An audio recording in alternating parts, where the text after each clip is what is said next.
Given a curve y equals 7x minus x cube and x increases at rate 2 units per second.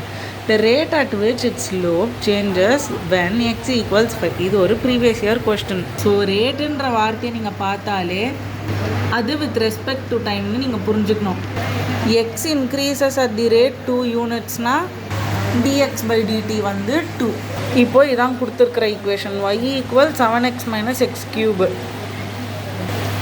உங்களுக்கு ஒரு ஈக்குவேஷனுக்கு slope வந்து straight லைன்னா tan theta y2 minus y1 by x2 minus x1. இதை நீங்கள் delta y by delta எக்ஸ்னு எழுதலாம். Small சேஞ்ச்னா அது அந்த டெல்டாவுக்கு பதிலாக நம்ம dy பை dxன்னு எழுதலாம். அப்போது இதுலேருந்து என்ன தெரியுது, இந்த ஈக்குவேஷனோட derivative with respect to x தான் அதோட ஸ்லோப். இப்போது டிஃப்ரென்ஷியேட் பண்ணால் 7 மைனஸ் 3x² வருது. இப்போ இதான் ஸ்லோப் ஆஃப் தட் ஈக்குவேஷன். அந்த ஸ்லோப்பை எம்ன்னு ரெப்ரசன்ட் பண்ணி m ஈக்குவல் 7 மைனஸ் 3x² ஆக்கிடுவோம். ஏன்னா கொஸ்டினில் எனக்கு ரேட் அட் விச் த ஸ்லோப்போட ரேட் கேட்குறாங்க. அப்படின்னா ஸ்லோப்பை வித் ரெஸ்பெக்ட் டு டைம் நம்ம டிஃப்ரென்ஷியேட் பண்ணோம். ஏன்னா ரேட், அப்போது ரேட்னா பை டிடி.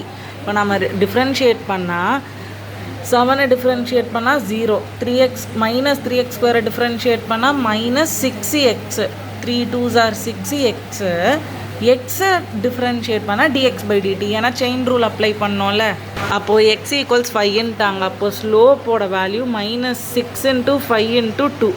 அதாச்சு it changes by minus 60 units. Subscribe to Max Learning Fun.